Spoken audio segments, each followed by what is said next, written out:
Welcome to the Creative Condition podcast, the show where I, Ben Talon, illustrator and writer, explore human creativity and invite people from the creative industry and far beyond to share their story of creativity, both the nature and the nurture, the chaos and the calm. Creativity is a fundamental pillar of human happiness, a vital ingredient in the solutions to all of our problems, but so often misunderstood.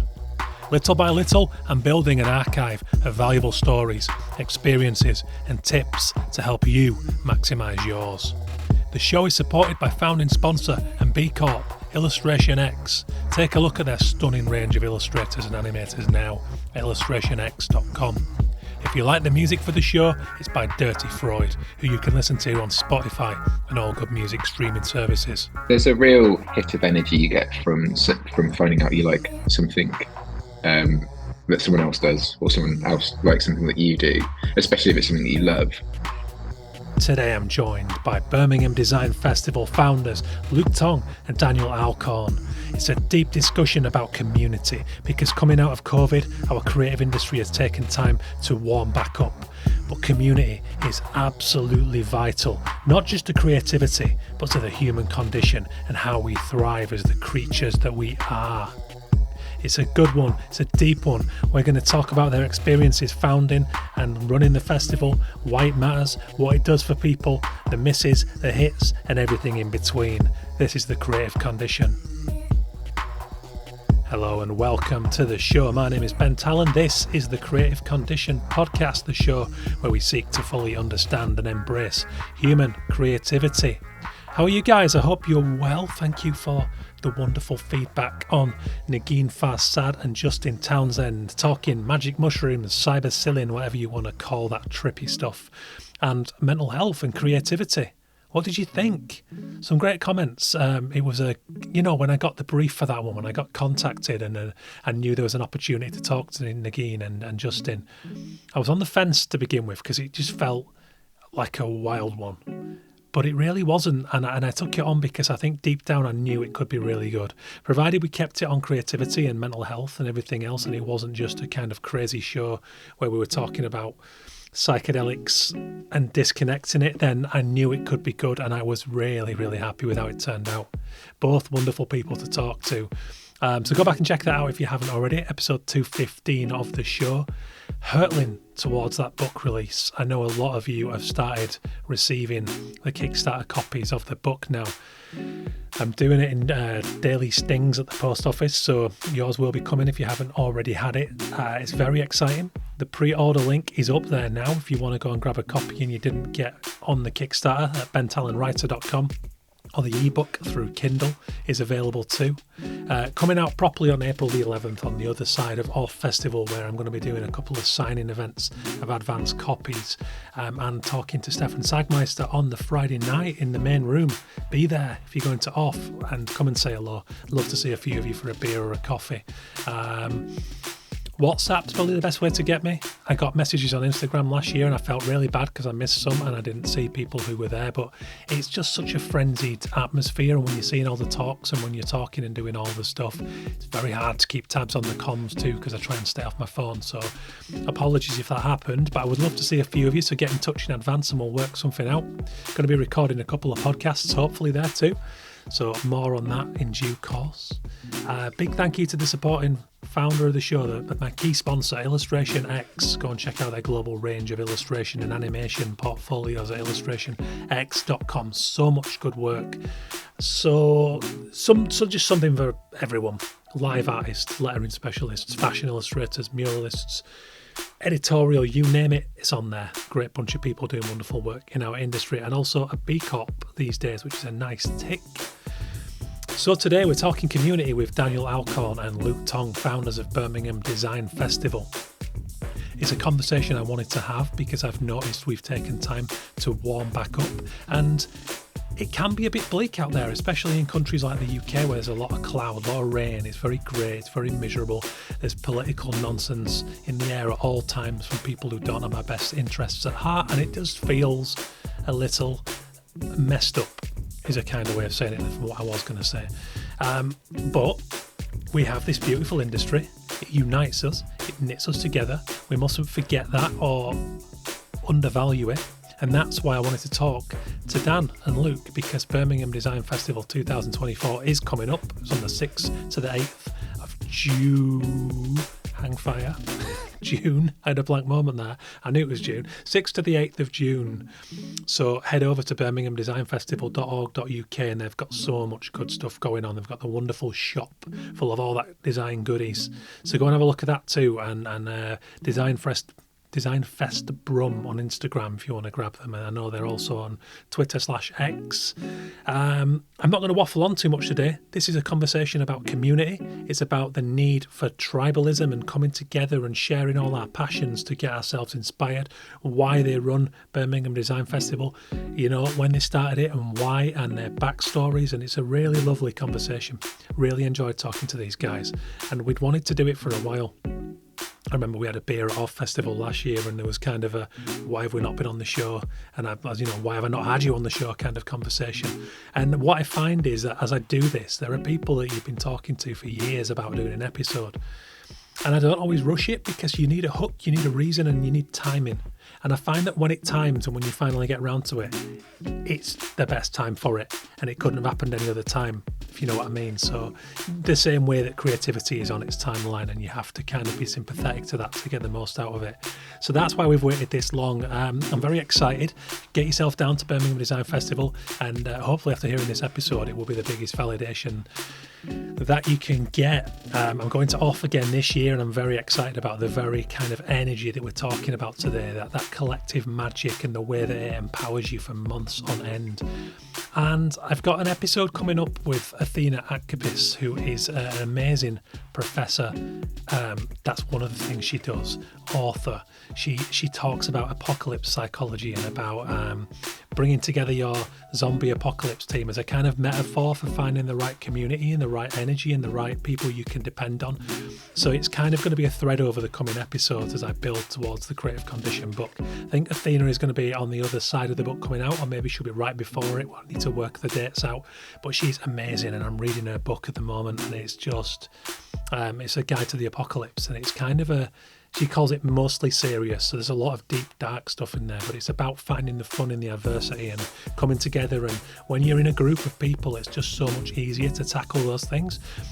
Luke, Dan and I talk about, how no matter whether you are introvert, extrovert, that it's really, really important to do that. So that's what we're on today. Big thank you to the sponsor, illustrationx.com.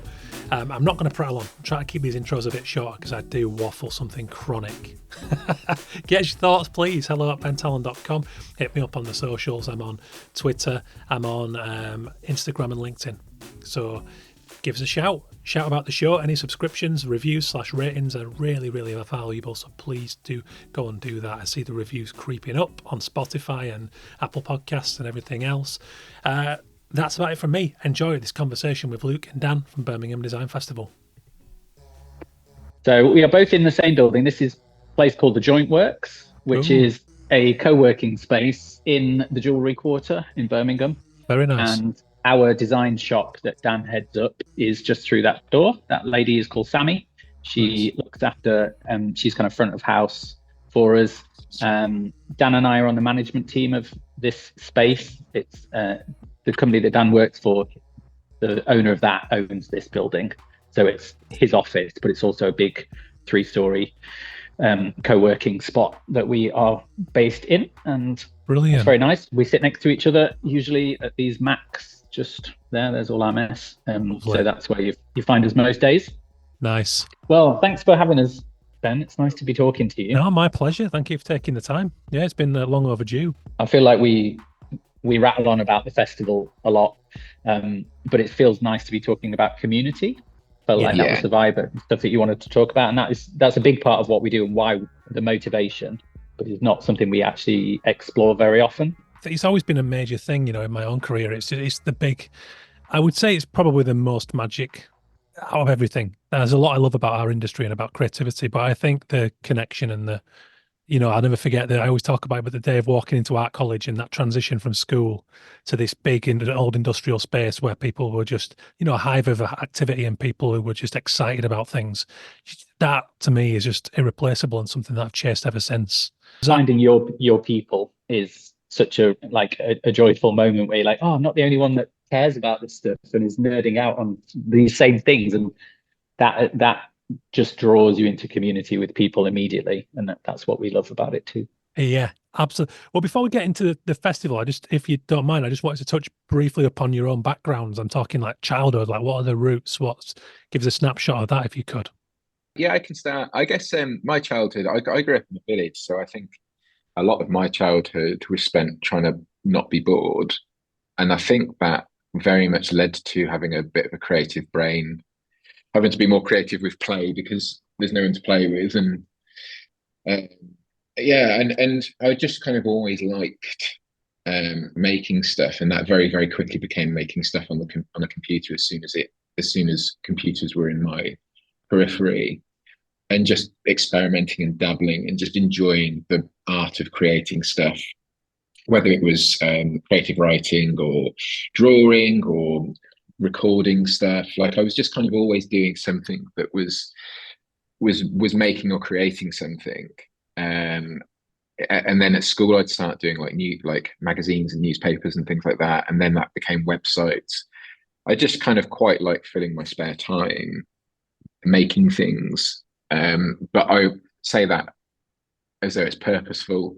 I don't necessarily consider myself that kind of person that is always drawing and then posting on social media. I just quite like the art and act of creating stuff.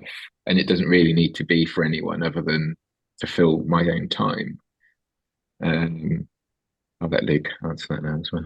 I think just to jump in there, I think that's the thing. That's the beautiful thing about childhood making, isn't it? Is that we in those early years, like I've got twins and they're about to turn 4, and I just get so much joy at the moment of watching them in those flow states, in those experiences where they're just playing together. It's not for anyone. It's not for social media. It's not to show us anything.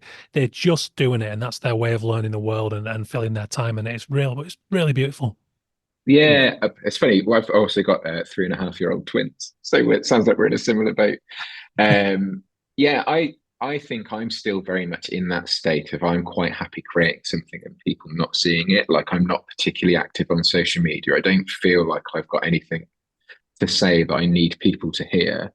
I do a lot of drawing that just sits in my Procreate app and doesn't ever really see the light of day because I don't feel that I need people to see it. And I don't necessarily want the criticism or validation of it either. I just quite like going and drawing a picture and then that being it and honing my skills and doing it better. And I've always kind of been like that. I've had various different shops over the years. That's now evolved into actually owning a shop. And I guess that maybe is the end goal, that you do it enough times when you actually come to need to do it professionally, you kind of know what you're doing. But I've just always done that, just done things for me, dabbled, seen whether I like it or not, seen if it might go into something else or just continue to have it on the back burner in the background. Mm. And what about your earliest kind of idea that there might be this industry for that? When was there a point where you felt like that might be something that could sustain you? It was quite late. I've made websites since I was about 11 and often dabbled in things like, at the time it would have been Microsoft Publishing stuff, like around sort of 10 or 11, just creating layouts and little magazines or little posters or whatever else. And then playing with things like Flash and animating and making websites in Flash. Did a lot of websites, a lot of wrestling websites, embarrassingly. When I was in my early teens, I used to run a wrestling e-fed. I've just said wrestling e-fed as though that's a normal thing. No, it is. That is very normal to me. I love that. I didn't know that. I didn't know you were a fellow nerd. Yeah, so I had a couple of wrestling websites that I used to maintain, but I think the joy in that was not maintaining a wrestling website. It was playing around with Flash and animating and trying to replicate what they did on the official websites, and then doing the same thing in video editing. And I used to sort of edit collages together and try and make it all feel as real and professional as possible, even though it was just a load of weird nerds online, just role playing as wrestlers, which sounds so incredibly sad. But I was a young teenager. But I did a lot of Flash stuff then, so I was doing a lot of web design. But nobody was really guiding me into what that was. So I thought I was doing IT, and I studied IT at GCSE and then at A level. And it was really only during my A levels that someone really said, what you're doing is essentially graphic design, and you need to go and do a graphic design course. And I went and did that, and that completely changed everything and gave me a natural, proper focus. I think I've always been creative across the board of everything, but the thing that I'm actually good at is website design and graphic design. And that doing the college course then put me in the right path. And it was a really good graphics course. It was in where I live in Banbury, but it really did. I ended up leaving that college course with skills probably more advanced than most people I was starting university with, just because the course was so good and it was so well focused on a career in graphic design and not just being a general visual communication-y, less focused thing that a lot of other people had done. Brilliant. And how about you, Luke? Yeah, similarities and differences with Dan. I grew up in a small village in Nottinghamshire, the youngest of three, and my brother and sister were quite a few years older than me. So I was also trying to fill my time with friends and play when they were perhaps playing with each other, and I was the annoying younger brother. So that was lots of outdoor time, climbing trees and football and rollerblading and stuff. And then I kind of discovered a love for design through those alternative cultural scenes. So through a love of punk music and BMXing and rollerblading and finding things that I would identify with and covering my folders with stickers and lots of things that have followed me into adulthood. But those kind of tribal associations and finding a place within a community of people that I felt like were my people and that shared the same interests as me. And that definitely followed me through into college and then university and then beyond that. But at the same time, also was very interested in and exposed to community in different ways. So grew up as part of a church that, I had lots of people within my orbit that were older than me or that I saw regularly.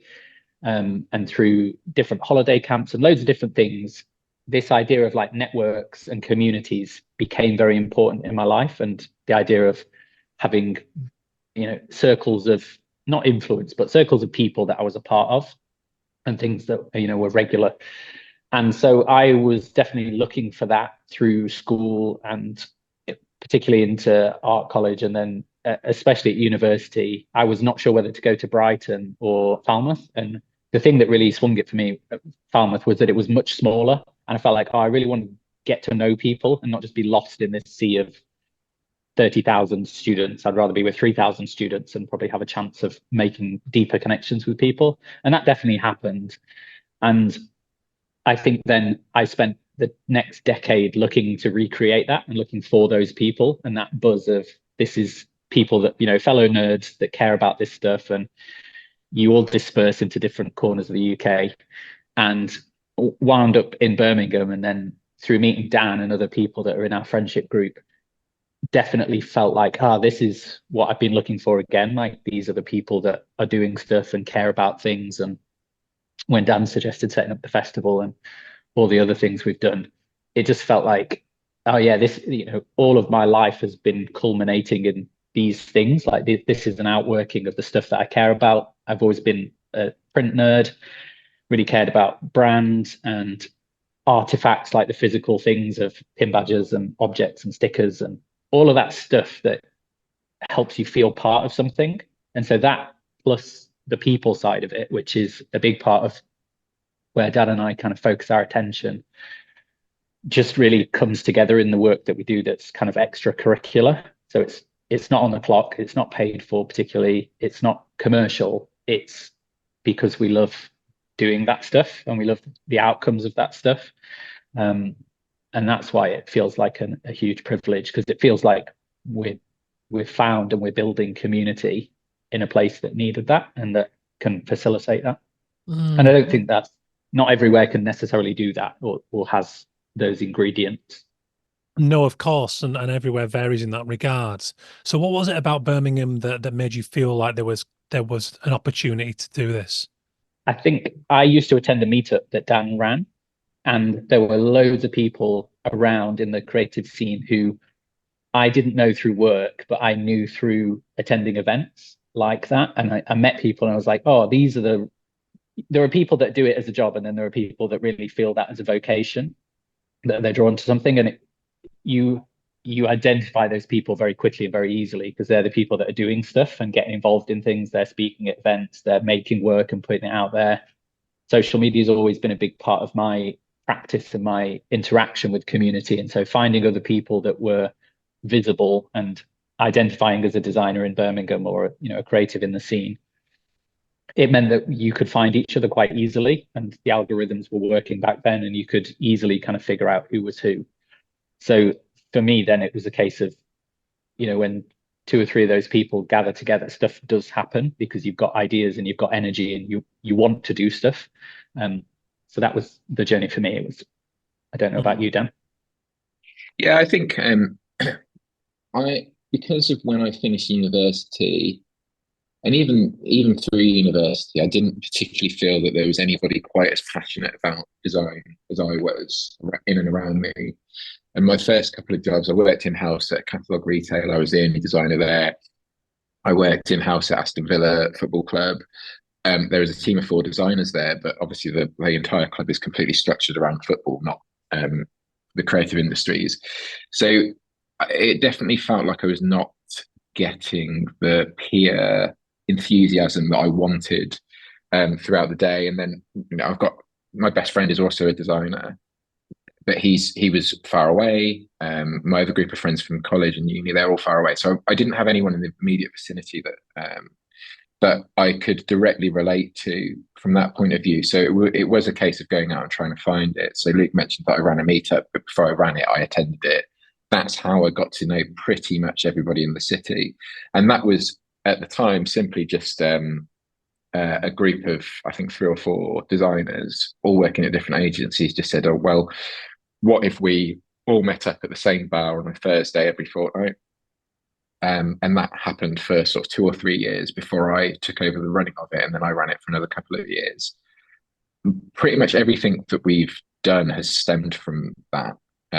That was the first real designer focused creative community I can think of in the city. I'd only just moved here at the time as well, but it certainly felt like it was the only thing that was really happening. And then in and around that time, Glug Birmingham started. There were a fair few other things that that all just aligned quite well for starting this community to grow.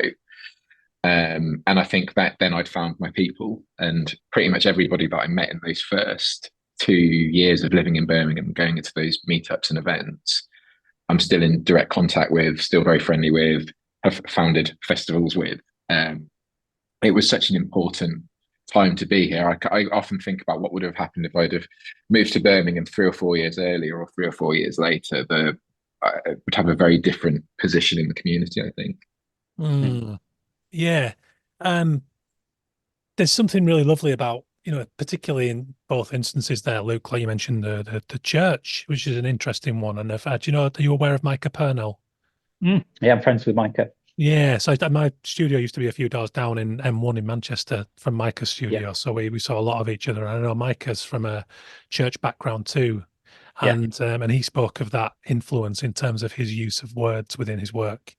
And powerful statements, one-liners. And then Dan, your kind of flash wrestling websites. It's just, you couldn't pick 2 polar opposite things. However, at the very crux of that, you've got these tribes. It's very tribal, isn't it? That need. Yeah. There's a chapter in my book that's coming out called The Social Animal, and it's very much about our need for positive connections with other people. I think introvert, extrovert, wherever you are on that spectrum, would you agree that it's kind of critical to our well-being?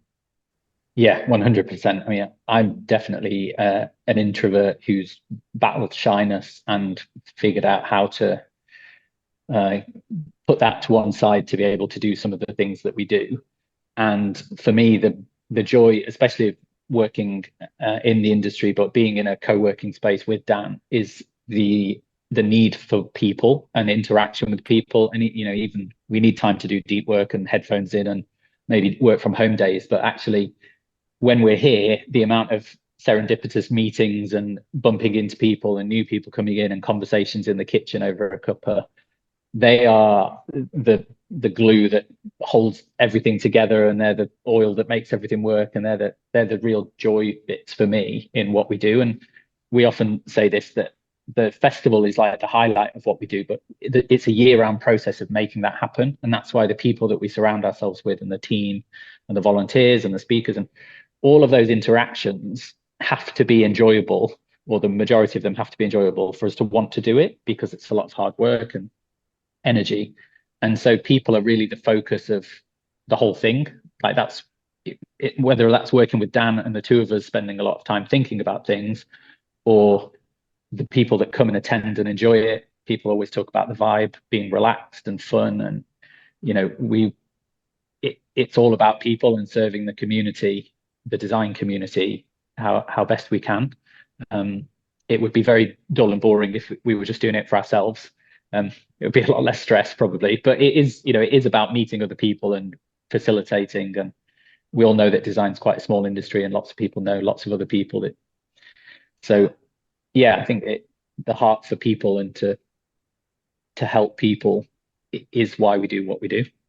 Mm-hmm. There's a real hit of energy you get from finding out you like something that someone else does, or someone else likes something that you do, especially if it's something that you love. I mean, you get into a conversation during a meetup and someone mentions something you love, and it just suddenly you're both best friends discussing why you love it so much. And that can be absolutely anything. It doesn't have to be design. There's a lot of design meetups I've been to where nobody's talked about design at all, but the likelihood is you've probably got a lot of shared interest, whether that's TV series or films or books or games.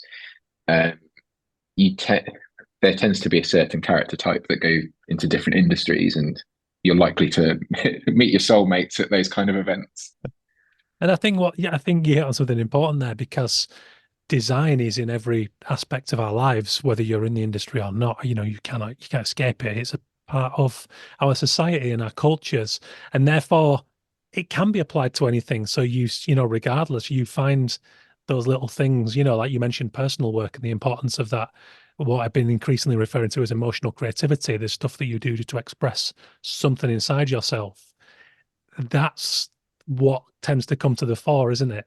We'll all turn up, we'll tell someone what our job is, where we work, where we're based, but quite quickly you then dive into that great stuff, which is what you watched last night or what you're making in your own time because you give a shit about it. And I think that is the kind of crux of what you open up at events and these social gatherings.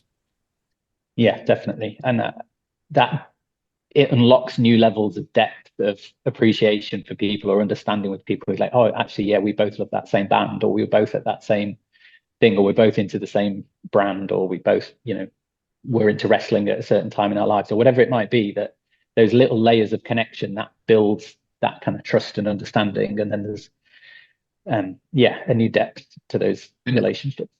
An element of discovery that comes out of it as well, because you might have that conversation about the film or the book that you like, but then, if you like that, then you love this. And often that will not be something you've heard of, or it'll be something you have and also love equally. And then there's another launching point. So I think there's something that I just love about those kind of things. But as Luke said, there's an introvertness to that. I feel very awkward if I go to any of those events that I don't organize myself. Maybe that's why I've organized them historically, or have organized them over the years, is because if I were to attend someone else's event, I would be the person shyly standing in the corner of the room feeling very, very awkward. But leading them, I feel a certain responsibility to go and have those conversations, and it just loosens me up a bit. And it's quite, our industry is quite unique in another sense, which is, I always try to think of it in other areas, and everywhere that I've moved to new, whether it's for education or just in my life, quite quickly I've reached out to somebody that I've never met, probably never heard of me, and said, are you around for a coffee? Because I do this and you do this. And 9 times out of 10, maybe even 99 times out of 100, yeah, absolutely, I'd love to. Sounds great. I've always tried to think of like dentists doing that. Maybe it happens. I just don't imagine it does. we often talk about this, Ben, of like, is there a dentist Twitter? Like, there's a design Twitter. Is there a plumber Twitter? Like, do they care about their industry in the way that we care about ours? Like people make it, and it is in some ways. Tash will often, my wife will often say, like, "Oh, it's your whole personality. Like, don't you have any other hobbies and things?" I'm like, "Yeah, I do. I'm into Yeah, music. I'm into film. I'm into lots of other things, but they all sort of relate back to design in some way because that's the big passion of my life and what I feel like I'm here to do. And I don't know if a plumber or a dentist or whatever feel like that. And maybe that's a good thing. And that's part of the joy of making your passion your work or your work your passion. But that comes with, there's a flip side to that coin, of course. But yeah, maybe dental Twitter is out there somewhere and they're all chatting about the latest instruments and findings yeah, and celebrity dentists. I don't know. yeah. I Lots of think. conversations to sink your teeth into. Oh God. I could not do that joke. I'm really glad you did. That's brilliant. But it's an extension of ourselves, isn't it? That's the thing with the arts. That's what's wonderful Yeah. about them. It's built on, even if what you do isn't overtly about you or from you, it's still, it requires you to bring something that's personal to the table. And I think perhaps that's where that comes from. Let's talk about the discomfort aspect of it, because I think this is quite important with gatherings and meetups. We mentioned the personality types, and do you hear from anyone, or are you aware of people that maybe felt like they might not come and they came and they were really glad that they did, or people that stay away because they can't handle the idea of such a lot of people in one space? Because this must come up. We're a lot of sensitive people in this industry. Yeah, I would say Yeah, both of those. yeah, everything, anything and everything. People who have come and then felt people haven't talked to them. People who've come and then they've ended up talking to the wrong person and just really not enjoyed it. Unfortunately, often the few people, creepy people attend and people talk to them and then get creeped out by them, because it is a real mixed bag of people and you don't know who's going to come and you can't vet every single person thoroughly, especially if it's something that's incredibly informal or on a mass audience. So it's impossible to do. I'm not going to do a criminal record check on every single person that comes. It'd be impossible. But No one had come. but that, I mean, everything happens. You get people who have had just the best time. It's the greatest thing that's ever happened to them, and other people who, for whatever reason, have not clicked with it, or it's not clicked with them. Yeah, and that discomfort thing is interesting, and certainly from a neurodiversity point of view, you can see why that happens. And we've had lots of people who have come and we've really tried to help bring them into the circle, and just for whatever reason it's not happened. And it's something we've often wrestled with. What's the solution there? How do you make people feel welcome? I don't really know, because everybody's different. What the exactly solution that is. I feel like we maybe do more than most to try and make sure that things are very accessible and welcoming. That's a big part of why people talk about the vibe at BDF is largely down to our volunteers and the way that we train them and the way that they then are proactive and attentive and smiley and all of those things that if you're stepping into a space for the first time and you're on your own, if someone comes up and says, "Hey, welcome, good to see you, let me show you what to do," that can completely change your outlook on the whole thing than if you're just left to your own devices. Equally, that doesn't work for everyone because not everyone wants that treatment, and some people want to be alone. And it's really hard to know where to draw those lines. But I think we always try and err on the side of inclusivity and welcome and warmth, and that does attract. I'm sure there are people who would benefit from being part of communities who just don't feel that they can access them because they have things that are stopping them. And I totally understand that. There are times where I feel like I just can't even face going to the pub with my mates. And that sometimes, that everyone goes through those things and has those different reasons. But I think we have also learned that if we just build stuff and put stuff on and make sure that it is accessible, an audience will find it that needs it. And we can't ever force people to come to it, as much as we can get frustrated when we think, oh, loads of people, so and so would love this. Why aren't they here? If they're not there, that's down to them. We can only do so much, and you kind of then just have to do stuff with the people that are there. Absolutely. I think you've gone to the ends of where you can go if you've made it as inclusive as possible. And then there's sometimes has to be a degree of acceptance that it's just not for everyone. It might not be someone's scene, full stop, and that's fine, Yeah. you know. Do you place importance, and do you try to kind of open BDF up to people outside of our industry and the local community in Birmingham? Some of the program that we program is based around that. So I think something that has benefited the festival quite well over the years is that Luke and I have different interests in who we want to hear speak. Luke is very much. Well, I don't want to put words in Luke's mouth. Go on. But Luke is very great on the sort of historic great designers and the real design legends and heroes and the individual names that are very much revered, whereas I'm much more interested in pop culture and illustration and people creating work for films that I love or comic books that I love or whatever. That's not to say that we don't cross paths, and there's loads of designers I really admire, and Luke's got loads of pop culture that he really loves. But I think the fact that we are sort of slightly separated in terms of what we focus on has helped make it quite accessible, because you do get the speakers at the festival that are for the real hardcore design crowd, but you also get things that are for a broader audience. So we've had people who've worked on Marvel films or who are just really great illustrators that we love, in addition to the Jim Sutherlands and Anthony Burrells and Marina Willers that you probably only know of if you are part of the industry. So the hope there is that whilst you might not think the festival is for you, if somebody told you, oh, there's somebody talking about how they made this thing that you love, that might be a window or an entry into it. And because of the way that the events are structured, you don't need to buy a ticket for the whole thing. You can just go and attend that one event, and it's likely going to be free. We found that last year, certainly we had a lady called Nicola from Tony's Chocolonely, and that was one of the most subscribed to events because people love chocolate, and that's an interesting story. And you don't have to be a designer to come and hear a talk about that. There are things that are intentionally very broad and accessible and of interest to lots of different people. We had a really great guy who came and talked about making pianos a few years ago. You wouldn't expect that necessarily from a graphic design conference, but they've been some of the best and most interesting talks. We also try and make sure we have local speakers. Because we have such a big program, we can afford to give space within that to voices that don't have to be famous or well known. And so then there's obviously kind of a local interest in that, in those kind of talks.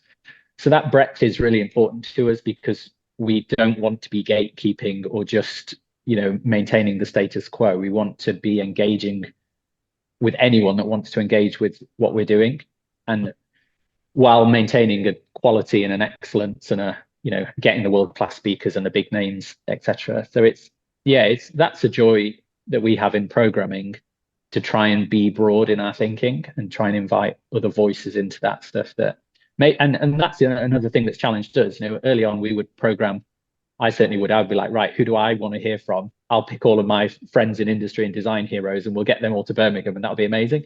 And then you realize, and we did this through speaking and listening, surprise, surprise, is you find out that lots of other people want to hear from different people to you.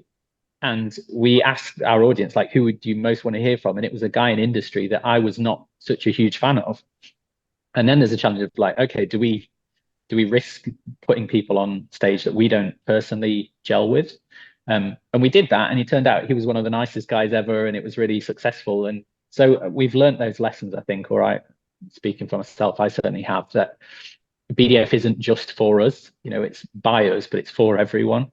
And we need to be putting lots of different voices out there within reason, so that, a bigger audience as possible can come and enjoy it. It's not been the best time the last decade or so for creative education and valuing of the arts, government level and the rest of it. And especially now, this whole nonsense of, almost demonizing courses and going, well, if they're not getting this level of successful paid employment within a year, which is preposterous with the nature of creativity, but that's another conversation, then does that, willingly or not, then kind of raise the prominence of events like yours in terms of making young people aware of the arts? You'd hope it would, but my guess is it won't.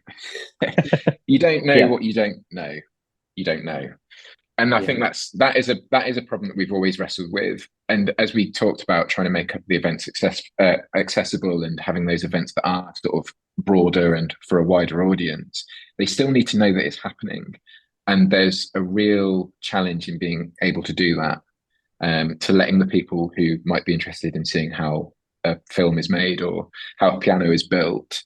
You don't know where those people exist, what they how they don't even know this event exists at all. So how do you even get the event on their radar? The fact that it's free, the fact that the particular thing that they want to go to is at this time, that's a real challenge and one that we've not solved. I don't really, again, I don't know how you'd solve that. It's just promotion, promotion, promotion, getting it out there, getting it in the right place, really I'm hammering it home that these things are happening. Mm-hmm. yeah, I'm going to temper, not contradict what Dan said. In that, I think we sometimes get disheartened because it feels like what we're doing is a drop in the ocean, and I think that's what Dan's alluded to, is that there's so much work to be done, and there's so many more people that need to hear about this stuff, and that would ignite a spark within them if they could just come and hear this one talk or be at this thing. Yeah. And that is really frustrating when it feels like there's not a lot of help around getting the word out, and we're doing these things in relative isolation. The flip side of that is, if we didn't do what we were doing, thousands of people wouldn't hear the talks that we're facilitating, and all of those good things that do come from it wouldn't happen. And so I think while we have lofty ambitions to change lots of things in industry, they're bigger political things that are never going to happen. Yeah. Just because of two people. They need much bigger groundswell of support and policy and all of those things. No, and one thing I do want to pick you up on, and I think we all feel like that sometimes, like the lack of importance in what we do, because we spend so much of doing this kind of in our heads or in small groups. But what I would say about that is that you can never quite gauge the ripple effect. So for any one person that you might inspire at that festival, or one person that speaks and has a great time, you don't know where they work or what their influence within a certain industry is, or what thought process you might change in their lives. So I think it would be folly to sit there and try to know that and understand it. I think that we have to take joy in just letting that go and trusting that, because you're doing it from the heart and you're doing it for the right reasons, that will carry. Otherwise you drive yourself mad.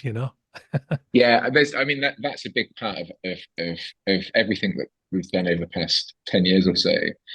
Of the things that drive you mad, and remembering to take a step back, and you constantly wonder, why was this event so well attended and then the one after that wasn't, or vice versa? And is it because it rained, or is it because the tickets were slightly too expensive, or was the speaker maybe not? And you just end up going round and round in circles, and there's probably lots of varying reasons for why things are successful and aren't successful, and you do go a bit mad trying to work them out. A story I really love that's related to what we were just talking about is one of my best friends came to BDF for the first time in its second year, and we did a night of design for film, and that was Erica Dawn, who worked on Isle of Dogs, Mina Lima, who are the Wizarding World designers, Mike McGee from Frame Store, and Gavin Strange from Aardman. My friend had come to see Mina Lima because she was a massive Harry Potter fan. Sat through them and enjoyed them very much, but then saw Gav speak and was completely inspired by Gav, which, if you've ever seen Gav speak, you would completely get. But she was just so enamored with his talk and how much energy there was in it, because it was all around following your dreams and personal goals and extending your day to make sure they happen, that she came away from that. And she's a drama teacher, and she immediately just had ideas around setting up a drama school in London, and she started working on that. It didn't really go anywhere in the end, but she was inspired to do it. and that's just really lovely, the fact that she came to see Harry Potter. She's not a designer at all. She just sort of wanted to hear how the sausage was made on the Harry Potter films, and got something totally different from a completely different talk that she was not expecting. And she still talks about that to this day. And whenever we see Gav speak, I've seen him speak so many times now, a bit bored of him, to be honest. I always message her and say, "Oh, Gav's on stage," and she's like, "Oh, amazing!" So good. I need to see Gav speak. I haven't seen him. Oh, it'll blow your mind. Yeah. It's always enjoyable. I mean, there was one year I saw him speak 4 times, and it was still enjoyable. It's always great to hear Gav speak. Fantastic. I need to try and get him on the show. That'd be a good one. Yeah, definitely. Yeah. Speak about the work aspect, like the networking aspect of this, because this is so important. We saw each other at Off Festival last year in Barcelona, and the ripple effects are still happening in terms of working with Hector on bits and people that I met there, and it's really brilliant. That buzz and that spring in your step and that inspiration to work on that thing that you've been putting off that you get the back of a festival. That must be one of the biggest joys for you guys. And I think it was in another interview, Luke, I saw you mention about that idea that some people will complain about a lack of work, but then ignore this great event that's right there on their doorstep for little to no money. Yeah, no, it's a point of frustration and the latter bit of people not necessarily taking the opportunities that are in front of them or that are there for them. And I understand there are lots of reasons why some people don't have the capacity to attend events or they've got hang-ups about things or whatever. But I think some of it is just to do with apathy or maybe just lack of interest. And it's not for me to say that people should or shouldn't care about these things. But I know when I was a student, I used to travel great distances to hear like one speaker. I remember going to London to try and hear David Carson, and he didn't show up because he was off surfing. And, all of these things that are they're very precious because time spent hearing from your heroes, it can be really formative. It can change you. And some of those things for me were very formative. And so then when we know we're working very hard to make those things available to other people, it always irks a little bit when you see, design students walking out the door and you just think, oh, and you come into this talk that putting on, we've got this person to come to your city to talk for free. Why are you not there? And part of that is because I know the deep joy that it is to. This morning I turned to Dan and said, oh, Jim Sutherland's just emailed me. He's wanting to come back and speak. And those people now that we've been around and we've met through the festival, lots of them have become friends. Some of them were friends before. And, even like yourself, we wouldn't know all these people if we weren't engaged in the business of community and events.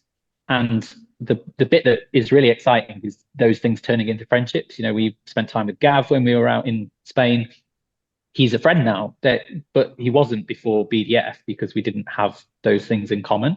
And events can be that point, that inflection point where people come together and you have this really great experience and then you stay friends after that. And that network is then super valuable, certainly as a freelance, independent practitioner. You know what it's like when you need a sounding board or you need help or you need someone to just speak some encouragement. You find that through community that you've built. And often events are a really great place to do that. So I think it's only the frustration is only born out of not wanting other people to miss out on the joy that we found through being part of those things.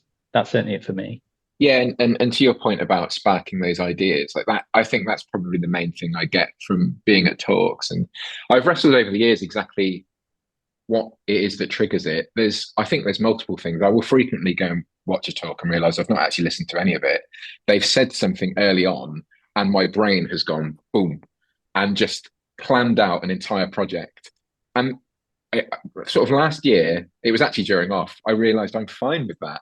That is something I get out of it. There were other talks where I've sat and listened to the entire thing and completely been engrossed. And I don't think it's down to the talk. I think it's partly down to when I hear it. I'm probably much more likely to listen if it's a little bit further into the event, because I think just sitting and being in a quiet place and not being able to be on your laptop or your phone or whatever, and then somebody talking about something they're really passionate about and that their work is really great does ignite something. So then your brain suddenly does flare up because it's the first time you've had the opportunity to actually sit and think. And then you sort of get to the end of their talk and like, oh crap, I haven't listened to that, but I've got a great idea for my next thing. But then other projects, just I really do love hearing about how different people do things, how different people approach creativity. That's why I really like that our festival is so broad, and you do have things like how to build a piano versus how we did the CGI in this film versus these incredible marketing campaigns we've done, or this amazing app. The different approaches that people take, the different types, the different ways they approach that passion, the different teams they build, whether they do it solo, whether they do it as a big team, the dynamics that they have there. I find all of that so interesting and inspiring, and there's always something to take away. It doesn't matter if the work they're doing is completely unrelated to what you do. I always find there's something that I can go, oh, that's a really interesting approach. I will consider that for my next thing. Because Off was the first event that we attended, I think post-pandemic, that I can think of. I think I'm right in saying that we'd put on our own ones since the pandemic, but it was probably the first one that we properly attended. It was the first opportunity to have that kind of sit and reflection on what we're doing creatively, and it really did. I mean, on the plane home, I pulled out my iPad and I was beavering away at stuff. Like, it was that proper spark of, oh yeah, I love what I do. I've got loads of ideas. Let's get going. And I had like a good 2-3 months of just pure creativity after that, doing loads and loads of different things that I probably not had since before the pandemic. It's a bit different with our own festival because you're so focused on the running of it. You don't quite get to sit back and enjoy it as much as you do when you're not doing the organising. Of course, yeah, and there's just something about that cross pollination as well, of that. As a runner up, we're so lucky to be able to do what we're doing right now and have the technology to facilitate great conversations. But you just can't beat the sensory input of the smells and the sounds and the sights and everything that comes together in that environment and that buzz, and bringing those things that you've maybe had in your head, those ideas and those possibilities that maybe we keep to ourselves or in solitude in studios, whatever the thing is, to then take it to that environment and to let all those other ideas come at you is just amplifies so much. It's a really great reminder of the other forms of visual communication that are out there. Like when I came back from Off, everything I was doing was very colourful because I'd had such a hit of colour from various spaces. Even just going to the Hay Shop in Barcelona, like I found that very inspiring because you're surrounded by different types of design. Like, a lot of the work that I do is digital. So when you suddenly get your hands on on nice bits of print or nice products, you hear people talk who are more creative thinkers than producing physical output. All of those things kind of merge together and just unlock different parts of your brain that I think if you don't go to those events, I don't know where that comes from. I guess people probably do get that from watching YouTube videos and stuff like that. It's a slightly different environment and approach, but probably unlocks the same ideas. But certainly mine comes from being in a room with lots of other people and hearing from lots of different people. Yeah. You can't, they all have merit, and I think they all paint a very varied picture, and they've all got worth. But for me, it's just something. It's a human thing, human connection that is, joyous. Yeah, we tried to replicate some of that through COVID. We were doing events online, and we knew that we didn't just want to stream videos and you just sit and consume. So we had like live chats going and there was interaction, and that felt like not a poor substitute because it was a great substitute, but it was a lesser substitute than being in the same space as people. Like, talking to you now, it's one step better than if we were just talking on a phone because I can see your face and I can, I see you smile and nod.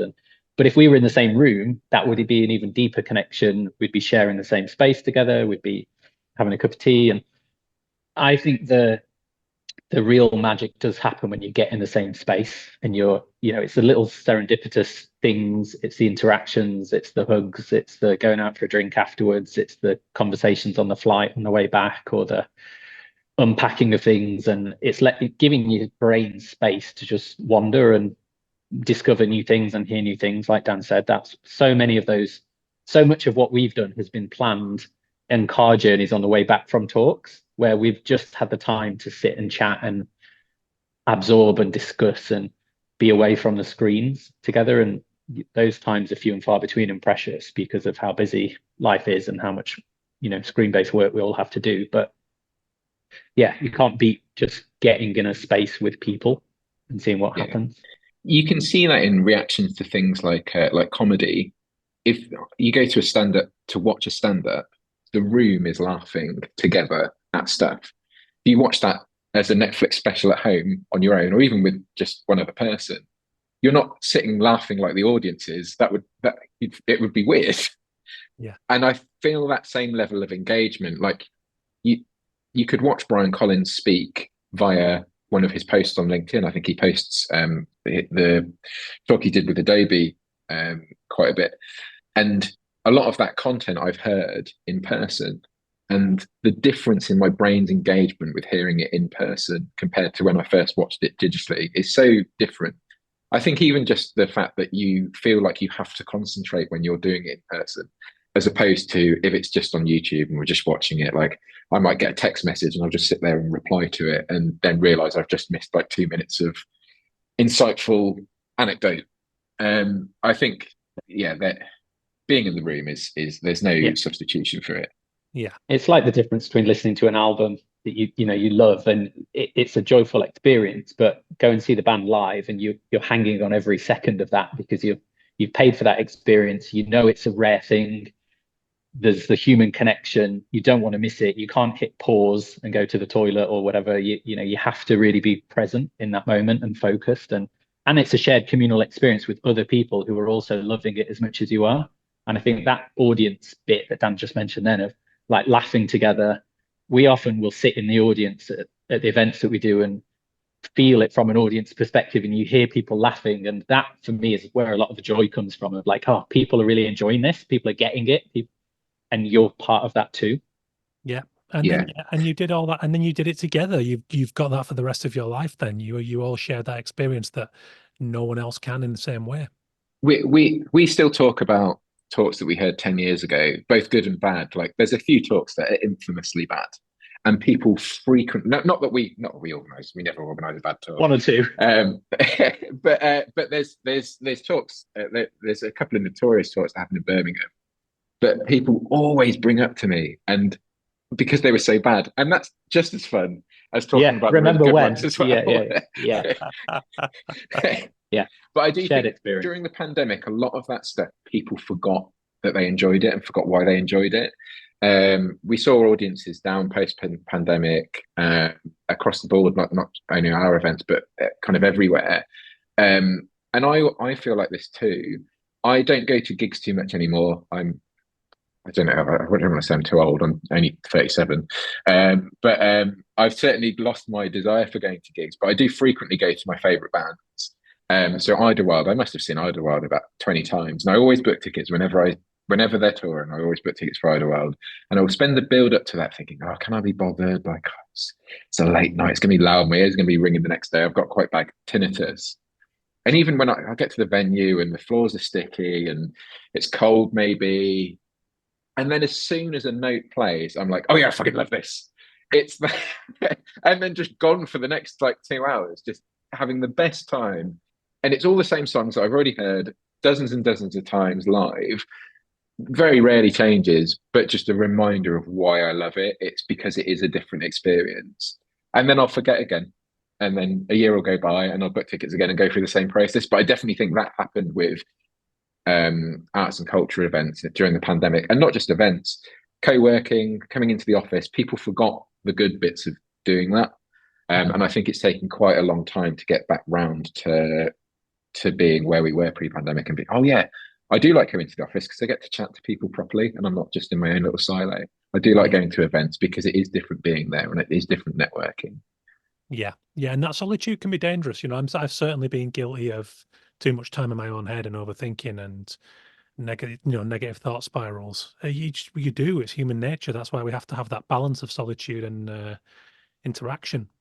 You hit upon something, Luke, there with the kind of when you said about traveling to see one speaker, that reminded me. And this is maybe it's a statement of intent thing. Maybe it's the desire to carve out the opportunities for doing the thing that you love. In our case, design and visual communication. But I remember I used to co-run an open mic night when I was doing Quenched Music in Manchester, going back in 2010, and all that was my vehicle to try and get album cover designs by partnering up with my flatmate at the time, just started reviewing independent music in Manchester, and we put on this little open mic night at Gulliver's. And we got quite a few faces turning up to that. And one of those faces, and this was before he'd broken, but Jake Bugg came. You know, we were talking shitty Wednesday nights at a little pub in Manchester where he'd come and play 3 songs with a load of unknown musicians. But he'd get the train up or drive up from Nottingham just to do that and then go back. And this was before he'd, you know, broken as a big act. But there's something about that dedication and putting yourself in that forum that pays dividends. Yeah, I don't think you can. They say that like there are no shortcuts to a place worth going and to success, and you do have to. I found when I've met people and heard people who are at some level of success in air quotes, they've all worked incredibly hard to get there. They've all put the hours in. They've done the shift. They've practiced. They've done the 10,000 hours plus or whatever. But they've also gone the extra mile with things. They've been the people that will go and network, or they've spent the time sending those emails, or they've been particularly thankful, and they've been the sort of people that you would want to work with. And you have to remember being told in my old agency job, like you need to manage your own PR, like being visible, being seen, being known as someone who's nice to work with, and all of that kind of unsaid, unwritten stuff that is the magic that helps people get where they're going to get to. And so I think you do have to not necessarily go above and beyond, but you do have to put the effort in. And I think that's something that people don't always like hearing. Like people will often come to Dan and I and say, "Oh, how did you do it? Like, I want to start a festival in my city or my town. How can I do it?" And often the unpopular reality is, well, it's a lot of hard work for a long, long time, and then you might get the chance to do it if you're in the right place at the right time and you know the right people. And that's not to say that it's a gatekeeper kind of mentality. We want to facilitate other people doing stuff, but often then people think, oh, actually, that does sound like quite a lot of hard work. You've really got to think about diversity. You've really got to think about inclusivity. You've really got to spend, we spend most of our time writing emails and getting people on board and trying to open doors. And that's not glamorous or particularly exciting, but it's worth it because the payoff is great, but it's a lot of energy and effort and time. Yeah. And, I think every practice, every creative arena is different, but probably there's a similarity there of you've got to put the effort in. Yeah. And we didn't just start with the festival. That was probably 5 or 6 years into that journey of doing events, creating community, fostering that community, working together on various different bits, learning yourself how to do things. And the community doesn't pop up out of nowhere, and you don't get the skills out of nowhere. And you can't just go from 0 to 100. Like the first few events that I did, there were 2 or 3 people there, and then it got slightly bigger, and there was maybe 50 to 100 people there. And then BDF last year was 800 people in a room. But we didn't just suddenly go 800 people, easy. Yeah. Of course, it never works like that. And it's patience and growth and dedication. And I don't know if you've read Outliers by Malcolm Gladwell, but it's the story of success, and it's very much digging deep into exactly what you said, Luke. The 10,000 hours thing. It looks at Bill Gates, Steve Jobs, the Beatles. The time in Hamburg when they would play 12 to 18 hours, more or less straight. In bars where they had no choice but to refine their craft through sheer boredom and get so fluid and so good that by the time they had that first record out, they were just so accomplished in their profession. And people like to think it's some innate genius that just comes out of the ether. Yeah, it's really not. Yeah, you need a bit of that natural ability, of course you do, but really it's that grind and that practice. Yeah, Aaron Draplin, who spoke in our first year, he talks about that, about like being ready when the call comes. And it's the hours and hours of practice and graft and delivering on time and all of that. But then when the opportunity does come, you're able and confident enough to say, yeah, I can do this. I know how to do that stuff because of everything that's gone before. And if you're not ready, was it Louis Pasteur said, chance favors prepared minds. I think chance comes to everyone, but unless you're prepared in some way, you're probably not going to be able to make the most of that opportunity. And seeing that opportunity and going for it, that's where other people come in. I wouldn't be chatting to you now about the festival if I hadn't met Dan. It was Dan's idea to do it. And it's that coming together of getting the right people at the right time to build something bigger than what any one person can do on their own. And I think that's where the community stuff is really exciting for us, because we don't do any of it alone. it's a partnership, and then it's a team, and then it's it's a community, and it's all of these people putting energy into stuff together. Yeah, I couldn't agree more. And yeah, one person, falls down or doesn't pull the weight, and yeah, you really notice, don't you? Yeah, I think that's probably why we've maintained a level of success is the wrong word, but output, is because the only other person I've ever met that I know that works as hard as me is Dan, and that we're probably both workaholics in that sense of not intentionally, but we just love what we do and we love doing this stuff. And then if you put two of those people together that can do different things but that are complementary, you can go a lot further than if you were doing it on your own. And then you add everyone else into the mix, and it becomes a really fun and powerful thing. Mm. So what? Yeah, there's a level of accountability there that I used to frequent the gym back in my youth, and it was much easier to do the gym when I had a gym buddy. You have someone that you're sort of answerable to, and you don't want to let that other person down. So, like, even in the weeks where you're not really feeling it, you can't not, because the other person is. And I always say do stuff in pairs, because when people have asked business advice or anything like that, it's like, well, get a really good business partner, because that's the best way to keep yourself honest. Now, that's not the same. That's not going to be the same for everyone. There's people who will thrive solo. There's people that might need more than one person. But for me, I certainly work better knowing that there's other people that I need to serve, and vice versa. I think that's partly why I've never gone freelance, is because I just like having that. I like having people around me to bounce ideas off, to hold me accountable. Yeah, it's very healthy. In terms of planning, so what's next? What do you plan long term? Have you got ambitions for this? Do you go year to year? Historically, we've gone year to year. That was sort of the intention initially, and then it wasn't. We did the first year, and it was let's see how it goes. And it was, oh, that's successful. Well, let's follow it up immediately. And then after that, we did start to come up with a longer term plan of how we can make it sustainable. And then that was immediately interrupted by the pandemic. So that probably sort of delayed us 2 or 3 years from having the long-term plan, and we're now really only just getting to it. So this is the first time, or the end of last year's festival, last June, was the first time we'd ever had the next 2 years fully, well, not fully thought out, but thought out. We knew that the following year, we knew what the theme was going to be. That's process, if you've not spotted that in various tiny little areas online. We knew what the dates were going to be, 6th to 8th of June. I guess that's this year now, 6th to 8th of June this year. We know what the dates are going to be next year. We know what the theme is going to be next year. We know what the venue is going to be next year. That's the first time we've ever been in that position. But it was always the goal to get there, simply because that allows us to do more things. So we want to be scheduling things with local arts organisations. It would be great if the local art galleries were thinking about our programme as part of their programme. And even if it was just for a small period of time, had a small section devoted to our theme. Like, that's where we'd love to be, but you can't get to that point without having that longer term plan.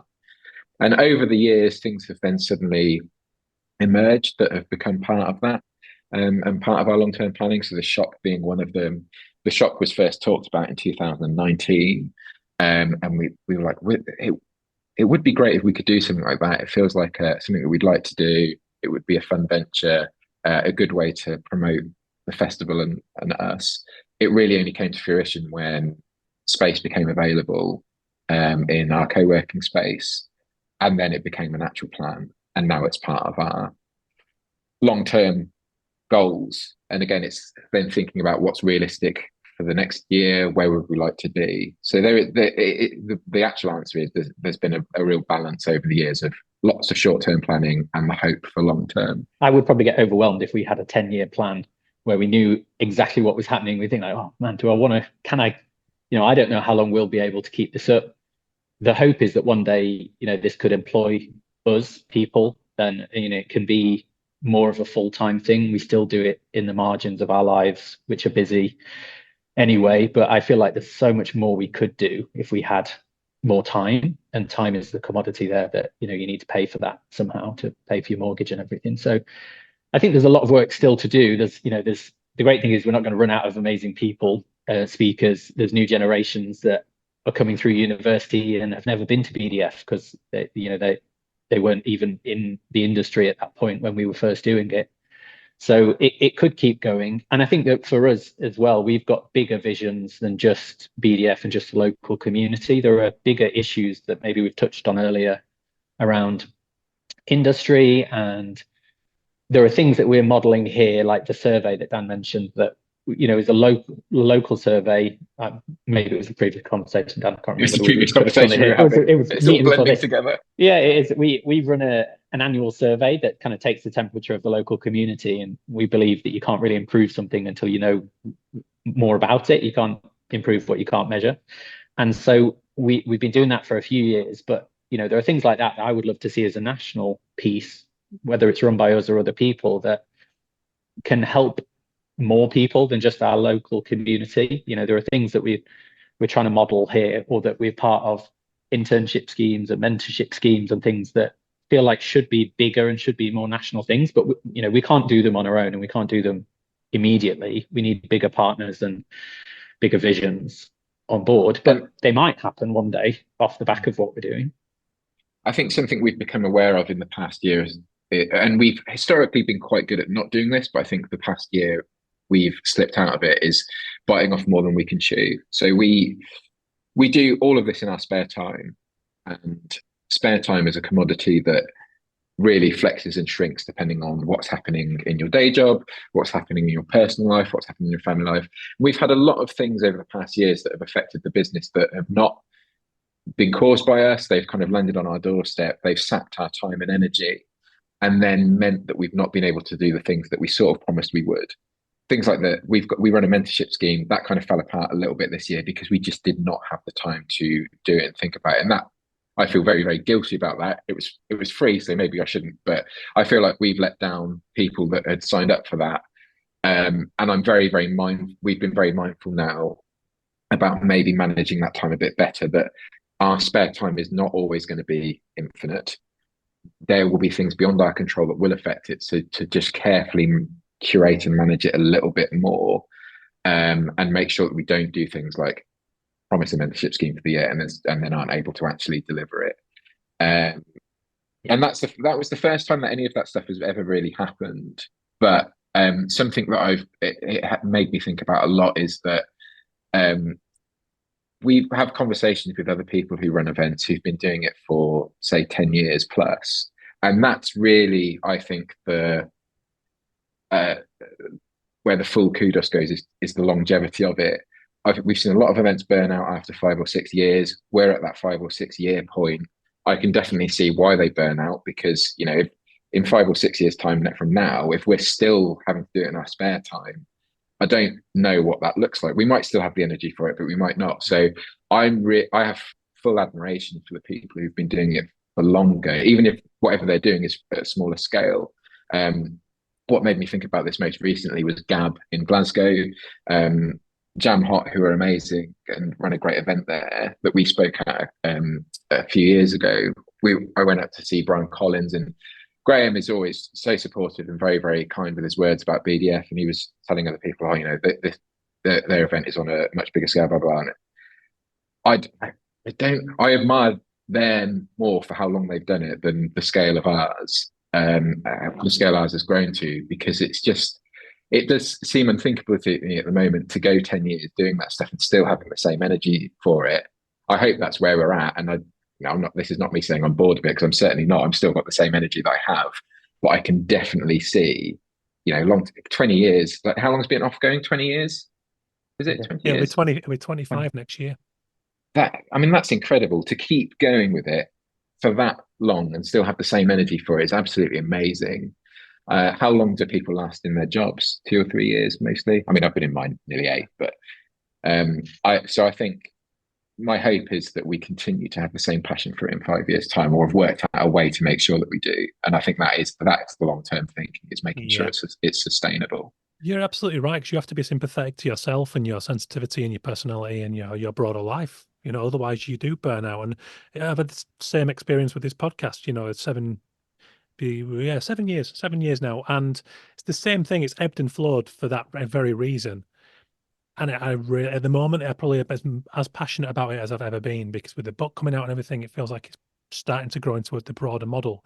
But it needs to, for exactly the reasons you've just said, Dan, which is I don't know how long I can keep giving the dedication and the time required to do this.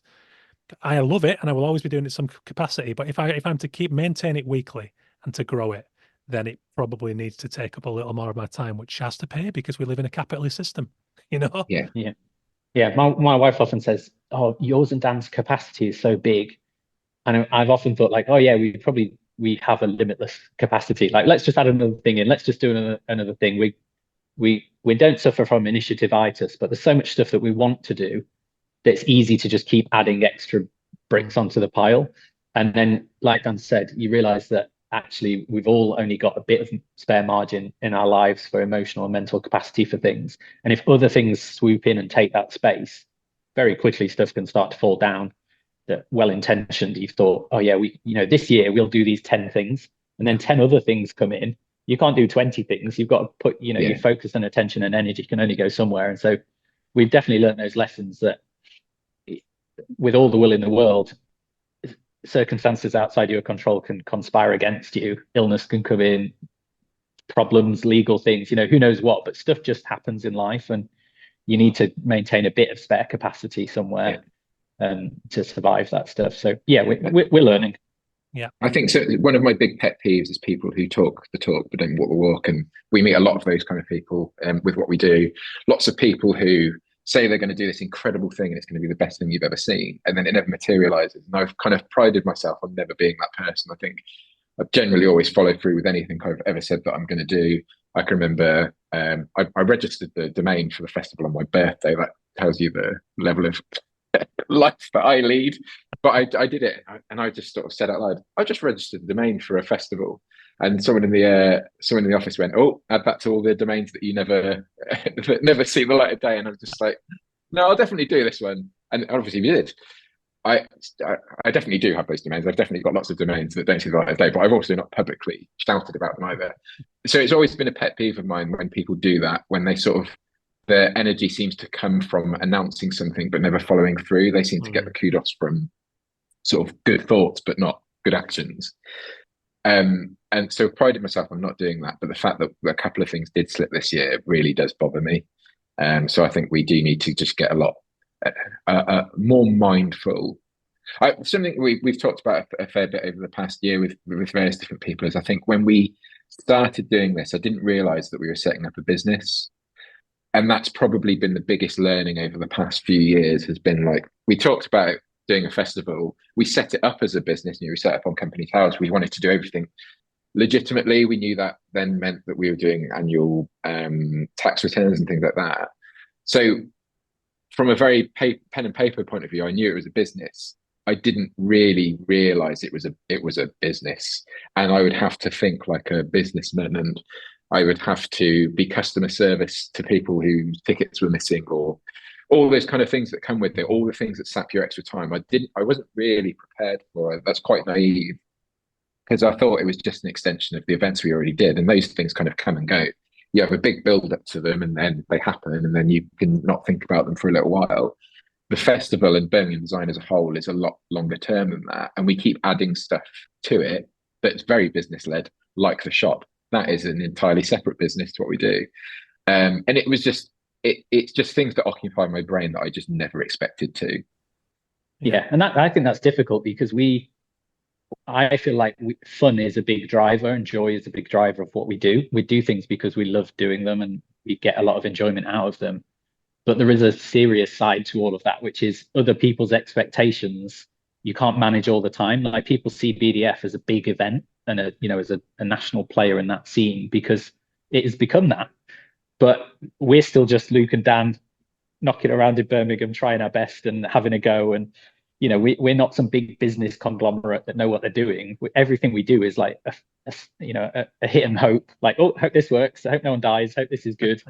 And it's mostly been good, but it is, other people don't know that if they don't know us, if they come. We've had people emailing telling us that they're really disappointed that there were roadworks on their walk to the venue. Like we're in control of that, or like, and as much as we can laugh that off and be like, wow, what a crazy email. One of those takes 100 nice emails to counteract in your head to think like, okay, we're doing a good job, because criticism stings, whatever it is, and you think, wow, that person really sat down and thought they should tell us that stuff. The day after the festival's finished, really needs to write a very long email to tell us they were disappointed about the walks between the venues. Oh. Yeah, I mean, we'll forward that to the council. That really isn't within our control. And, you know, most people do really enjoy it, and it is great, and we give a lot away for free, blah, blah, blah. But we do take everything to heart, and it is because it's passion for us. We want everyone to enjoy every single bit of it. So any of those kind of disappointments, we feel very strongly. But people don't know that. They don't know who's behind the email, or, you know, when you see something as a corporation or a business, you know, we've probably all fired off an email to someone or told someone to go away on the phone or whatever. And then you realize, oh, actually, that's a person. So we're learning to manage our own expectations of ourselves, to better manage other people's expectations of us, to get more people around us and support so that we can do things in a more robust way, because we're all only human. Yeah. Well, I think you're doing a wonderful job. It's very impressive, and I think it's very important for our industry. So thank you. Thank you very much. Thank you. Well, right back at you. Yeah. Brilliant. Well, I mean, and lastly, of course, where can people find out more about the festival and get their tickets? Well, there's lots of things. There's actually lots of things. It's not just a festival, as we said, but the festival itself, you can go to birminghamdesignfestival.org.uk or bdf.events if you want a shorter URL. They will slowly start to be things popping up over the next few months of interest. The call for entries went live this week. If you want to submit to the talk, we will announce the first speakers in a couple of months. We will announce more speakers shortly after that. The tickets usually go on sale around the start of May, so you'll be able to buy tickets then. There'll probably be some early bird tickets as well available before that. And then the festival is in June, so it's the 6th to the 8th of June. If you can't wait to buy something from us, and I hope that's the case, we do have a shop. So if you go on birminghamdesign.shop, you can find a plethora of lovely books and stationery that are all picked with designers in mind. And then if you're based in the West Midlands and really want a community to join and need to find a job, or you want to find out what's happening with the annual survey and all those kind of things we do to support the community, that's birminghamdesign.co.uk. And there's social media accounts for all of those things as well. Super. Yeah. I'll get all the links in the show notes as well. Thank you so much, Ben. It's been an absolute pleasure. Thanks for having us. Good. And if anyone has any questions or wants advice, or, you know, if need to clarify or expand on anything, do drop us an email. Not about the roadworks, but anything else, we're all ears. The roadworks, honestly. Oh my God. That's the glamorous life of being a festival organizer. Yeah. Responding to roadworks emails. Oh God. Yeah, he did to turn it into an exhibition at some point. Seriously, bit of a Banksy. Yeah. We've often said we'd love to do a book at the end of on 10 years, and that may or may not happen, but that's the kind of thing that we could put in there. The worst emails we've ever received. There's a few candidates. Outrageous. Thank you very much to Luke and Dan for taking the time out of a hectic schedule. As you will have found out in that episode, they're juggling the lives. Dan, being a fellow twin parent, I know exactly what that looks like. And just, you know, festival, full-time design roles, social lives, family lives. It's not easy, this kind of too much world that we live in, you know. Go back and listen to the sensitivity episode if you want a little bit more on that, the kind of overwhelm and why we sometimes feel burned out and how we can help that. Because Jen Graneman was an absolute joy on episode 200, so that's another one to go back and reference. Like I said, if you missed Nagin Farsad and Justin Townsend talking cybercillin and psychedelics and mental health and creativity, then that is not an episode to miss, so go back and check that out. We've got so many great episodes coming up that I'm not going to reel off right now, but there's momentum with this show and I'm loving it, and I'm very excited about Off Festival coming up. I will try and get to BDF. It's so hard with the young twins and juggling everything and the book releases. I would love to be a part of it and get myself there. But being down in little old Salisbury here in Wiltshire, it's hard. And you know, I'm sure any of you who are fellow parents will know getting the time away. It's horrible. It's hard. You know, you have to use those bullets wisely. So I hope to be there. Give me a shout if you're going to be there too. Maybe we can hook up. If not, definitely Off Festival. But I love that episode, and I hope you guys took something from that. And I would love to hear your community stories. I'd love to hear about your little geek circles and your tribes and what your thing is. Let's keep this one going. And Dan ran an eFed, a wrestling eFed. I didn't think I'd be hearing that in that conversation. And after we had this conversation, I emailed him some of my old VHS designs because I couldn't, my parents couldn't afford Sky. So I used to rely on people taping wrestling events for me and sending me the blank cassettes, and I would make my own covers for them, and they're horrendous, but I love them because it was such a time of fandom. And I sent them to Dan after this conversation, and there's just these little links that come up everywhere, and I think community is a big part of why the people in the creative industry love being in the creative industry. So I'd love to hear your stories. Hit me up, hello@bentalon.com, or hit us on the social if you're feeling more confident. LinkedIn, Twitter and Instagram. LinkedIn and Instagram are the main ones these days. Maybe even LinkedIn is the main one because it's less bullshit and I love it for its simplicity. That's about it from me. Do go and check out the founding supporter of the show, illustrationx.com, for their global range of illustration and animation portfolios. And please don't forget to go and check out the Ukrainian Institute, who I've been working with recently to try and champion Ukrainian creative community in the design there, because there's so much powerful work and beautiful resilience and bravery. Go back and check out episode 211 with Olya Protosova talking about creativity in times of war, and then the following episode, the Creative Stories number 3, I think, The Hockney Soldier. Quite a heartrending story to write and read for me. Even worse for the people in Ukraine, so that's why you should support them and champion their beautiful art and design. That's it from me, guys. Thank you so much for checking in. Some awesome episodes coming up, like I said. The book is coming out on April the 11th. You can pre-order now at bentalonwriter.com or through Kindle for the ebook. I'm going to be working on an audiobook, hopefully, and I hope to also get it on Amazon for those of you who like your convenience. Thank you for listening. Please do take the time to rate, review and subscribe to the show. It really does help and only takes a second. Cheers, guys. Have an awesome week, and we'll see you soon.